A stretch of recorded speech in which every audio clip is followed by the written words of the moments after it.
Hello students, पिछले video में हमने होमोजेनियस मिक्सचर और हेट्रोजेनियस मिक्सचर उसके बारे में स्टडी कर लिया था और हमने जो मिक्सचर है वो क्या होते हैं उसके बारे में भी देख लिया था। आज हम देख लें करेक्टरिस्टिक्स ऑफ मिक्सचर। जो मिक्सचर है उसकी करेक्टरिस्टिक है वो स्टडी करेंगे। उसकी फर्स्ट करेक्टरिस्टिक हमारी वो है, इन मिक्सचर द कॉन्स्टिट्यूएंट्स में be present in any proportion.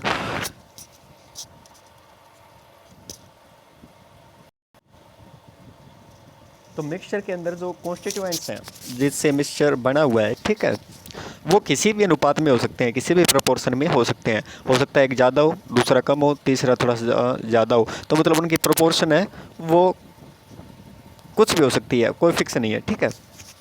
Second है mixture so the properties of all the. सबसे पहले मैं आपको एक एग्जांपल दे दूँ मिक्सचर का। इन मिक्सचर द कॉन्स्टिट्यूएंट्स में भी प्रेजेंट इन एनी प्रोपोर्शन। इसका एग्जांपल दे दें, जो चिनाई करते हैं, ठीक है, मकान वगैरह की, तो उसके अंदर जो सीमेंट तैयार करते हैं, मसाला जो बोलते हैं उसको तैयार करते हैं, तो उसके अंदर सीमेंट कम हो ज़्यादा हो, ठीक है। उसके अंदर जो हमारी क्रेशर रेती कम हो ज़्यादा हो, बजरी कम हो ज़्यादा हो, उससे कोई फ़र्क नहीं पड़ेगा, बनेगा तो मिक्सचर ही। तो इसके अंदर जो मिक्सचर में जो कॉन्स्टिट्यूएंट्स है वो किसी भी प्रोपोर्शन में हो सकते हैं, ठीक है। उसके बाद बात कर ले second point, mixture show the properties of all the constituents present in their in. और सेकंड इंपॉर्टेंट जो प्रॉपर्टी है मिक्सचर की वो क्या है कि जिस भी कॉन्स्टिट्यूएंट्स से जो मिक्सचर है वो बना हुआ है, या मिक्सचर के अंदर जो भी कॉन्स्टिट्यूएंट्स हैं प्रेजेंट हैं, वो सभी अपनी अपनी प्रॉपर्टीज़ है वो शो करेंगे, ठीक है। एग्जाम्पल की बात कर लें, a mixture containing sugar and salt will be salty sweet. अगर हम बात करें, हम नींबू पानी जो तैयार करते हैं, ठीक है, उसके अंदर हम क्या क्या मिलाते हैं, वाटर के अंदर हम शुगर है वो डिज़ोल्व करेंगे, उसके अंदर फिर हम क्या करेंगे, जो हमारा लेमन है, नींबू है, वो उसके अंदर क्या करेंगे, नींबू का रस है वो मिलाएंगे। तो अगर हम देखें तो हमारा जो मिक्सचर बना है, ठीक है, उसके अंदर हमने तीन चीज़ें यूज़ की है, water, sugar and lemon juice, और उसके अंदर हम सॉल्ट भी है वो मिलाते हैं, सॉरी, ठीक है। तो सॉल्ट हमने चार चीज़ें डिज़ोल्व कर ली। तो अब देखें तो जो नींबू पानी है ना, वो हर एक कॉन्स्टिट्यूएंट की प्रॉपर्टी है वो शो करेगा। हमने चीनी मिलाई थी तो वो नींबू पानी है वो मीठा बनेगा। वाटर है तो वाटर तो है ही उसके अंदर, ठीक है, वो तो अपनी प्रॉपर्टी शो कर ही रहा है। उसके अंदर हमने साल्ट मिलाया था तो उसका जो थोड़ा सा टेस्ट है वो साल्टी भी आएगा। हमने नींबू का रस मिलाया है तो थोड़ा सा खट्टा है, वो हमारा जो टेस्ट है वो आएगा, खट्टा टेस्ट भी उसके अंदर आएगा। तो मतलब हर एक जो अलग अलग कॉन्स्टिट्यूएंट है वो अपनी अपनी प्रॉपर्टी क्या कर रहा है, शो कर रहा है, ठीक है। During the preparation of a mixture no energy such as heat, light and electricity is either absorb और इवोल्व। अगर हम मिक्सचर को तैयार करते हैं ना, तो उसके अंदर ना तो कोई हीट एनर्जी, लाइट एनर्जी या इलेक्ट्रिसिटी, कुछ भी ये जो एनर्जी के प्रकार हमने देखे हैं, ना तो एब्जॉर्ब होंगे ना इवोल्व होंगे। मतलब ना तो हीट पैदा होगी ना हीट एब्जॉर्ब होगी, ऐसा नहीं होगा, ठीक है। कोई भी जो एनर्जी है वो ना तो इवोल्व होगी और ना ही एब्जॉर्ब होगी। इवोल्व होने का मतलब पैदा होना, एब्जॉर्ब होने का मतलब सोखना। तो ना तो कोई एनर्जी सोखी जाएगी उसके अंदर और ना ही कोई पैदा होगी। उसके बाद देखें, mixture except solutions are heterogeneous. अगर सॉल्यूशन को हम छोड़ दें ना, तो मिक्सचर्स है वो क्या होते हैं, हेट्रोजीनियस होते हैं। जो लास्ट हमारी जो करेक्टरिस्टिक है वो है, the compounds of a mixture can be separated by simple physical method. और जो मिक्सचर्स होते हैं उनके जो कंपोनेंट होते हैं, ठीक है, उनको हम फिजिकल मेथड से आसानी से हम क्या कर सकते हैं, सेपरेट है वो कर सकते हैं, ठीक है। जैसे हमने पानी के अंदर है ना, वाटर के अंदर हमने साल्ट मिला दिया, अच्छे तरीके से डिज़ोल्व कर दिया। अब उसको अलग अलग करना हो तो हम क्या करेंगे, थोड़ा सा गर्म कर देंगे, वाटर है वो इवापोरेट हो जाएगा और नीचे क्या बचेगा, साल्ट बचेगा। तो ये फिजिकल मेथड है, इससे हमने क्या कर लिया, मिक्सचर को सेपरेट है वो कर दिया। तो जो कंपोनेंट्स है मिक्सचर के वो सेपरेट कर सकते हैं हम लोग फिजिकल मेथड से। उसके बाद देखिए सॉल्यूशन ये क्या होता है, what is solution. A lump of sugar when placed in tea water disappears and the tea water becomes sweet. Where is sugar gone? Why does the tea water taste sweet? The sugar placed in tea water get dissolved in it but remains unchanged. This is an example of solution. अगर हम बात करें, हम लोग है ना sugar मिलाते हैं, जो हमारी टी चाय बनाते हैं तो उसके अंदर हम क्या करते हैं, शुगर मिलाते हैं, तो हम देखते हैं कि जो हमारी चीनी है वो तो डिसअपियर हो गई, तो वो गई कहाँ, ठीक है। लेकिन डिसअपियर होने के साथ जो हमने देखा कि जो हमारी चाय है वो मीठी भी हो गई, तो ये जो हमारी शुगर थी ये तो डिसअपियर हो गई, अदृश्य हो गई, लेकिन वो गई कहाँ, उसने क्या कर दिया कि जो हमारा जो सोल्यूशन था उसको क्या कर दिया, मीठा कर दिया, ठीक है। उसके अंदर जो शुगर है ना वो डिजॉल्व तो हो गई लेकिन अनचेंज्ड है, उसकी जो प्रॉपर्टी है ना शुगर की वो शो कर रही है, तो ये एग्जांपल है एक सॉल्यूशन का, ठीक है।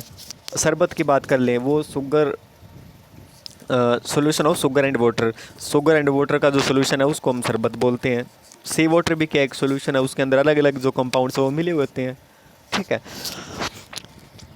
हम आगे डिटेल में सॉल्यूशन है ना उसको स्टडी करेंगे, लेकिन उससे पहले हम जो कुछ टर्म्स हैं जो आपकी काम आएंगी, सोल्यूट, सोलवेंट और सॉल्यूशन, इसको अच्छी तरीके से हमें ना देखेंगे पहले। तो अगर हम सॉल्यूशन की डेफिनेशन की बात करें ना, तो सॉल्यूशन की डेफिनेशन वो क्या होगी, ए homogeneous mixture of two or more substances is called solution.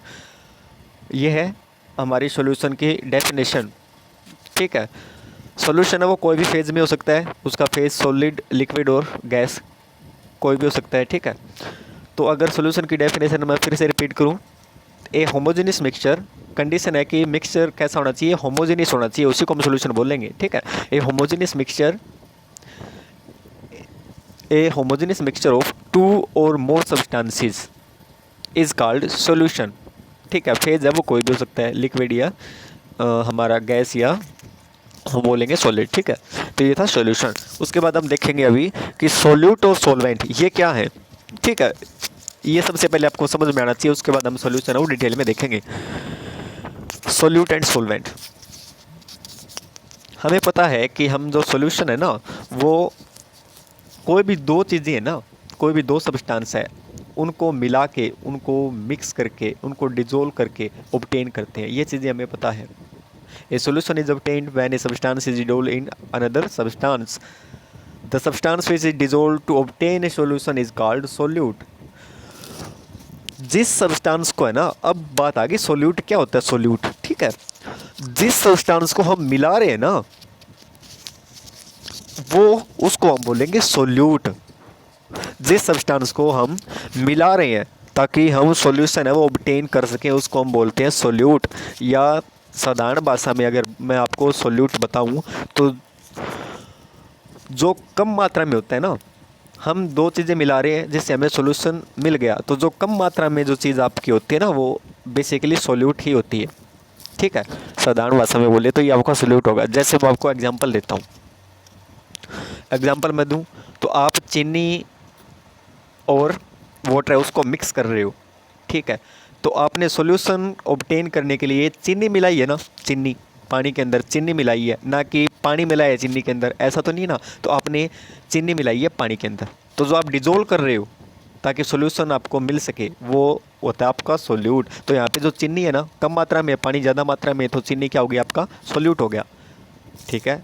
अब आ गया होगा समझ में। Where is the substance in which the solute is dissolved is called solvent. और जिसके अंदर हम सोल्यूट मिलाते हैं, चीनी हमारा सोल्यूट हो गया था ना, तो जिसके अंदर हम सोल्यूट मिलाते हैं, ठीक है, डिजोल्व करते हैं, वो होता है हमारा सोलवेंट। फिर से मैं वो सेम एग्जांपल दूंगा, हमने पानी के अंदर चीनी मिला दी और सोल्यूशन ऑब्टेन कर लिया, तो क्योंकि चीनी तो हमने मिलाई थी पानी के अंदर, तो चीनी क्या हो गई, सोल्यूट। और जिसके अंदर हमने चीनी मिलाई वो क्या हो गया, सोलवेंट। या जिसके अंदर हम सोल्यूट मिला रहे हैं वो क्या हो गया, सोलवेंट। तो पानी क्या हो गया, सोलवेंट हो गया। ये एग्जाम्पल मैंने आपको पहले दे दिया। In general the component present in larger amount in a solution is called solvent. वही फिर से बात आ गई कि जो कंपोनेंट ज़्यादा होता है, जो कंपोनेंट सॉल्यूशन के अंदर ज़्यादा होता है उसको हम बोलते हैं सोलवेंट। जैसे हमने चीनी मिलाई थी पानी के अंदर, सॉल्यूशन हमारा तैयार हो गया, तो कौन सा कंपोनेंट ज़्यादा है हमारे सॉल्यूशन के अंदर, पानी, तो पानी क्या हो गया, सोलवेंट। और कौन सा कंपोनेंट कम है हमारी सॉल्यूशन के अंदर, वो थी चीनी, तो चीनी क्या हो गई थी, सोल्यूट। आपको समझ में आ गया होगा। Most common solutes are solid and solvents are liquid. अगर कॉमनली अगर हम बात करें, कॉमन में बात करें, ठीक है, तो जो सॉलिड्स होते हैं ना वो सोल्यूट होते हैं, और जो सॉल्वेंट्स होते हैं वो आपको लिक्विड ही मिलेंगे। हाउएवर सोल्यूट में also be liquid and gas. और अगर हम बात करें तो सोल्यूट है वो लिक्विड्स भी हो सकते हैं, गैस हो सकते हैं, लेकिन कॉमनली अगर हम बात करें तो आपको सॉलिड मिलेंगे। In same solution the solvent में भी एक गैस और ए सॉलिड। और जो सॉल्वेंट की अगर हमने बात करी थी ना, तो वो सॉल्वेंट गैस भी हो सकता है और सॉलिड भी हो सकता है, लेकिन फेज कोई भी हो सकता है उसका। उसके बाद solute and solvent in some solution, ये टेबल से आपको अच्छे तरीके से समझ में आ जाएगा सोल्यूट कौन सा है, सॉल्वेंट कौन सा है। ठीक है, एग्जांपल लेते हैं हम लोग, उससे आपको अच्छे तरीके से ये समझ में आ जाएगा। शुगर इन वाटर, पहला हमारा एग्जांपल है शुगर इन वाटर। हमने पानी के अंदर चीनी मिला दी, अब इसके अंदर सॉल्वेंट है, वो क्या है वो देखेंगे। सॉल्वेंट जो ज़्यादा अमाउंट में था, ज़्यादा अमाउंट में क्या था, पानी, तो पानी क्या हो गया, सॉल्वेंट हो गया। अब पानी कैसा है, लिक्विड है, तो उसकी फिजिकल स्टेट लिक्विड है। हमने मिलाया क्या था पानी के अंदर, चीनी, ठीक है, और कम मात्रा में क्या थी, चीनी, तो चीनी क्या होगी, सोल्यूट होगी, और चीनी क्या है, सॉलिड है, तो फिजिकल स्टेट सॉलिड होगी उसकी। उसके बाद और एग्जांपल देखेंगे, यूरिया इन वाटर, पानी के अंदर हम यूरिया मिला रहे हैं, ठीक है, तो जो हमारा सॉल्वेंट है, यूरिया कम है, पानी ज़्यादा है, या हम ये बोल रहे हैं कि यूरिया हम मिला रहे हैं पानी के अंदर, तो मिला क्या रहे हैं, यूरिया, तो यूरिया हमारा क्या हो गया, सोल्यूट, क्योंकि यूरिया कम मात्रा में भी है, यूरिया सोल्यूट है और यूरिया क्या है, सॉलिड है, तो सोल्यूट हो गया यूरिया। और सॉल्वेंट की बात करें, किस में मिलाया हमने, यूरिया पानी के अंदर मिलाया, तो हमारा सॉल्वेंट क्या हो गया, पानी, और उसकी स्टेट क्या है, लिक्विड। आगे एग्जांपल देखें, अमोनियम क्लोराइड इन वाटर, उसको हमने मिक्स कर दिया, तो सॉल्वेंट की बात करें, किसके अंदर मिक्स किया था, वाटर के अंदर, तो वाटर हमारा सॉल्वेंट है और वाटर हमें पता है लिक्विड है। अमोनियम क्लोराइड मिलाया था हमने, अमोनियम क्लोराइड क्या हो गया, फिर सोल्यूट हो गया, और वो क्या है, सॉलिड है। Ethyl alcohol in water, ethyl alcohol हम मिला रहे हैं वाटर के अंदर, किसके अंदर मिला रहे हैं, वाटर के अंदर, तो हमने पढ़ा था ना कि जिसके अंदर हम मिला रहे हो, जिसके अंदर हम मिला रहे हैं वो होता है हमारा सोलवेंट, तो किसके अंदर मिलाया, पानी के अंदर, तो पानी क्या है, सोलवेंट। मिला क्या रहे हैं, वो होता है सोल्यूट, तो मिला रहे हैं इथाइल एल्कोहल, ठीक है, तो इथाइल एल्कोहल क्या हो गया, सोल्यूट हो गया हमारा। और अब की बार जो सोल्यूट है वो क्या है, लिक्विड, क्यों, क्योंकि इथाइल एल्कोहल क्या है, लिक्विड है। उसके बाद हम देखें carbon dioxide in water, carbon dioxide मिला रहे हैं वाटर के अंदर, तो किसके अंदर मिला रहे हैं, वाटर के अंदर, तो वाटर क्या हो गया हमारा, सोलवेंट, और वाटर क्या है, लिक्विड है। क्या मिला रहे हैं, कार्बन डाइऑक्साइड, तो कार्बन डाइऑक्साइड हमारा क्या हो गया, सोल्यूट हो गया। और जो कार्बन डाइऑक्साइड वो है क्या, गैस है, तो इसका फेज क्या हो गया, गैस हो गया। तो इस टेबल से आपको अच्छे तरीके से समझ में आ गया होगा कि सोल्यूट क्या है, सोलवेंट क्या है, ठीक है, और उनकी जो फिजिकल कंडीशन या फिजिकल जो स्टेट है वो क्या है। आज इस वीडियो में इतना ही, नेक्स्ट वीडियो के अंदर हम इस चैप्टर को फिर से हम कंटिन्यू रखेंगे।